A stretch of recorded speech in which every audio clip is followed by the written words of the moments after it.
Perang akhir dimulai dan di saat yang bersamaan Ifaraj dengan wujud barunya muncul. Wujud ini bahkan membuat Masayuki terkaget-kaget. Tidak hanya itu, para anak Ifaraj, sang para raja kriptid, mengobrak-abrik medan tempur dan korban terjadi di mana-mana. Jadi apa yang sebenarnya terjadi? Mari kita bahas. Pada part sebelumnya, Wong Anime membahas mengenai apa yang terjadi pada Felzad, sang naga es. Menggunakan wujud kalkulatifnya yang merupakan wujud perempuan, Geek Crimson berhasil meyakinkan inti tubuh Felzad dan Rimuru kemudian mengevolusikan ultimate skill dari Felzad. Hal ini membuat Felzad pada akhirnya berhasil lepas dari kendali Feldway yang menggunakan Justice King Michael kepadanya. Dan pada akhirnya bersama dengan Rimuru, Gi dan Diablo kemudian menyusul Testarossa, Rain dan Misery dan para anak buah Milim yang membeku sebelumnya untuk menyusul ke medan perang Damargania yang saat ini dikuasai oleh para anak-anak dari Ifaraj. Dan perang yang terjadi di tempat ini pada dasarnya sangat brutal sekali. Anak-anak Ifaraj pada dasarnya ada 3, yaitu Kakeashi, Suimu atau Swim, dan Habatake, yang semuanya kurang lebih sekuat naga sejati. Dan ini menyebabkan medan perang terakhir pada akhirnya terbagi atas 3 medan perang pula.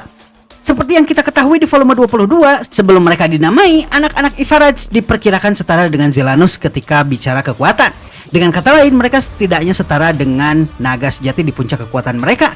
Dan sekarang Ifaraj telah menamai mereka dan ini menyebabkan medan perang di perbatasan antara Damargania dengan Kekaisaran Suci Lubelius berakhir dengan sangat brutal. Setiap pasukan yang ada di tempat ini terbunuh berkali-kali. Ya, kalian tidak salah, berkali-kali. Banyak mereka pada dasarnya mati akibat serangan dari para anak-anak Ifaraj yang saat ini berada dalam wujud monster mereka ini. Namun berkat kemampuan tipe AOE dari Luminous yang pada dasarnya mampu meregenerasi tubuh dan juga menghidupkan siapapun yang mati dalam radius area luas yang dirinya pasang, akhirnya pasukan bisa bertahan. Lalu pasukan apa sajakah yang hadir dalam pertarungan akhir ini? Mari kita bahas satu persatu. Para pasukan yang bertarung. Salah satu pasukan yang paling berperan penting dalam pertarungan di volume 22 hingga volume 23 sekarang adalah Tridrang Sages dan juga pasukan Valmenas. Glenda pada dasarnya memimpin organisasi bawah tanah yang dikuasai oleh 3 orang, Gardner Mile, Elmisia, dan juga Rimuru.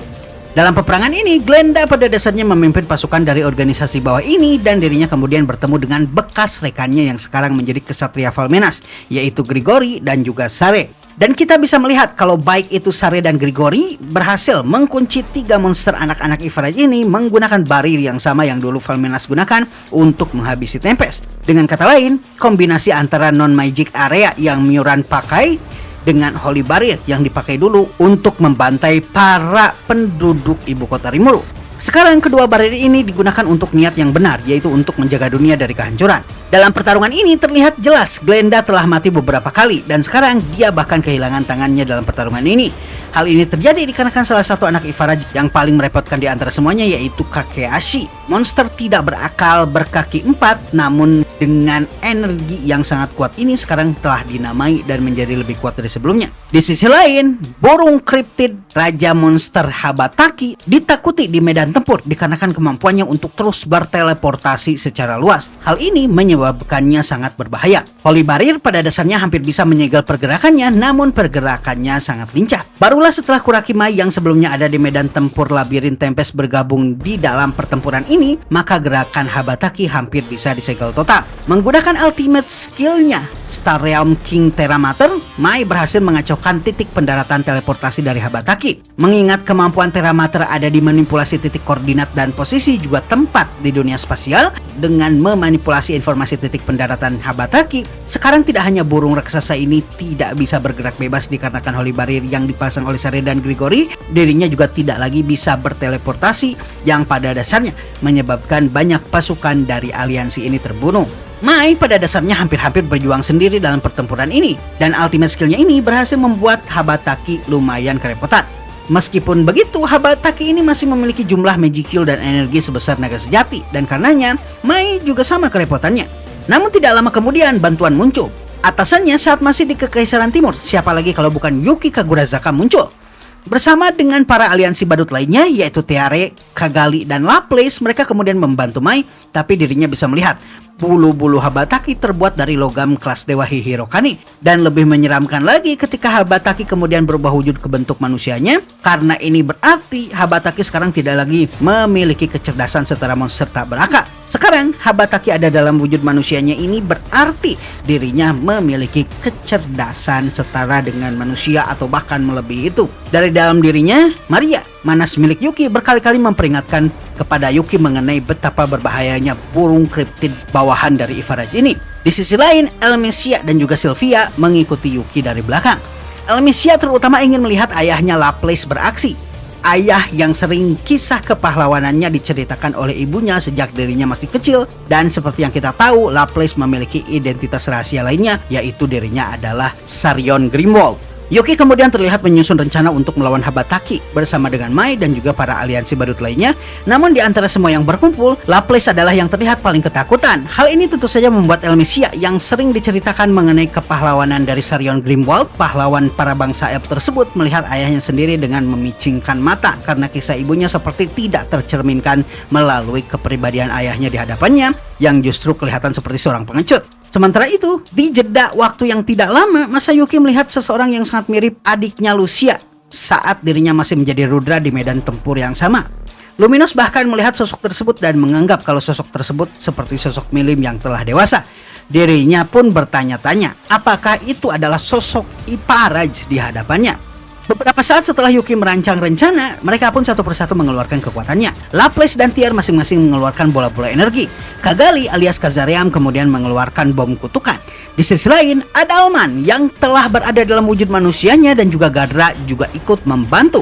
Dan masing-masing mewakili pasukan zombie Tempest Immortal Legion dan juga pasukan Iblis Black Numbers kemudian mengeluarkan serangan terkuat mereka masing-masing. Adalman mengeluarkan Spiritual Disintegration sedangkan Gadra mengeluarkan Void Collapse. Sayangnya masing-masing serangan ini tidak mempan kepada Habataki. Tidak lama setelahnya bantuan lain pun muncul, namun bantuan yang terakhir ini pada dasarnya adalah bantuan yang bahkan membuat sinyal bahaya Manas Maria memperingatkan Yuki berkali-kali mengenai betapa tingginya potensi bahayanya kali ini. Bantuan tersebut tentu saja adalah Karera sang iblis primordial kuning.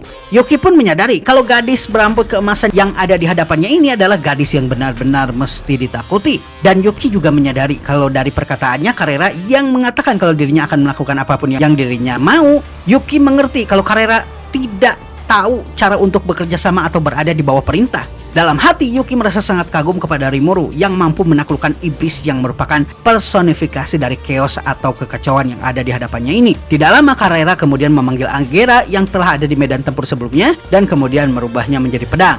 Dan pertarungan terakhir antara Habataki melawan Karera pun dimulai. Melawan Kakeashi.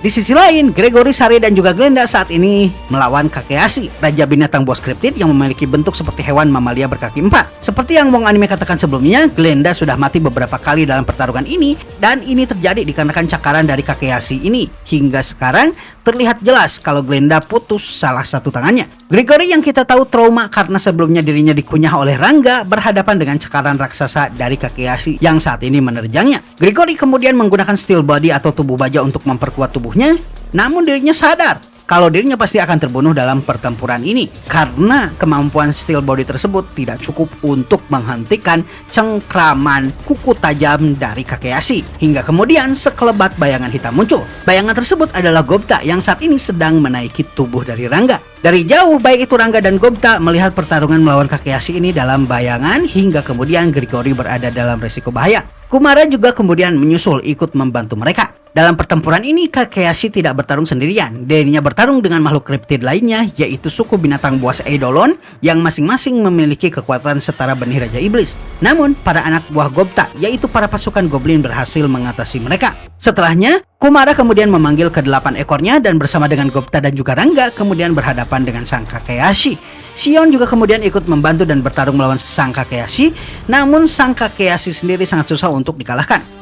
Kemampuan Kakeashi sendiri ada pada fleksibilitasnya, kemampuan adaptabilitasnya yang tinggi dan juga kemampuannya untuk meniru fisiologi dan juga gerakan musuh. Mulanya dirinya berlari menggunakan keempat kakinya, namun setelah dirinya bertarung melawan Rangga dan Gobta yang menggabungkan dirinya di pertarungan menggunakan Magic Wolf Transformation, dirinya pun ikut meniru gabungan tersebut dan sekarang fisiologinya berubah. Dirinya juga meniru gabungan Gobta dan Rangga dan bertarung menggunakan dua kaki pula. Serangan kerjasama antara baik itu Shion, Gobta, Rangga, dan Kumara pada dasarnya hanya bisa menghasilkan rasa sakit bagi Kakeyashi. Namun Kakeyashi sendiri tidak merasa terancam dengan hal ini hingga kemudian Veldora datang dan bergabung di dalam pertempuran melawan Swim the Fisher. Swim atau Suimu the Fisher adalah anak dari Ivarad lainnya yang memiliki bentuk seperti ikan dengan tentakel mengelilingi tubuhnya. Tubuhnya yang besar adalah penyebab salah satu korban paling besar di medan perang ini, dan mungkin mayat-mayat sudah bergeletakan jika bukan karena Luminos menggunakan kemampuan regenerasi dan kebangkitan tipe AOE yang dirinya miliki. Dirinya dikenal sebagai monster yang biasa berenang di luar angkasa berpindah dari satu tata surya ke tata surya lain. Swim juga diketahui mampu mengeluarkan sinar laser dari kepalanya, yang mana laser tersebut diketahui oleh Swim mampu menghancurkan tata surya. Dan ternyata menghancurkan tata surya adalah hobi dari sang ikan angkasa ini, dan sekarang telah menjadi salah satu bawahan Ivaraj. Dirinya saat ini melawan Altima, dan Altima terlihat tidak terlalu fokus ke ofensif dan lebih ke defensif. Hingga kemudian suatu peristiwa di dalam pertarungan ini membuat Altima marah, yaitu serangan dari Swim kepada dirinya. Altima yang kita tahu telah mewarisi kemampuan Damrada sang tinju suci sebelumnya, kemudian menggunakan jurus pamungkasnya untuk melawan Swim the Fisher ini. Dirinya kemudian menciptakan teknik tinju terbaru. Tinju tersebut yang pada dasarnya adalah tinju dari Damrada yang kemudian dirinya kolaborasikan dengan kemampuan ultimate skill Samael miliknya. Dengan kata lain tinju racun. Kemampuan ini dirinya sebut dengan nama Devil Fist alias tinju iblis, dan tinju ini dipersiapkan untuk melawan Swim the Fisher. Dari kesimpulan ini, kita bisa menyimpulkan kalau medan pertempuran di perbatasan Damargania dengan Lubelius terbagi atas 3 medan pertempuran utama, yaitu melawan Habataki, melawan Kakeyashi, dan juga pertarungan melawan Swim. Sementara Ivaraj muncul, namun menonton dan belum bertindak sama sekali di dalam pertarungan ini. Meskipun begitu, hanya dengan menggunakan 3 anak buahnya saja, pasukan aliansi yang pada dasarnya terdiri atas belasan lebih pasukan dari berbagai negara aliansi ini porak-poranda, dikarenakan para makhluk yang diketahui walaupun tak berakal memiliki kekuatan setara dengan naga sejati ini.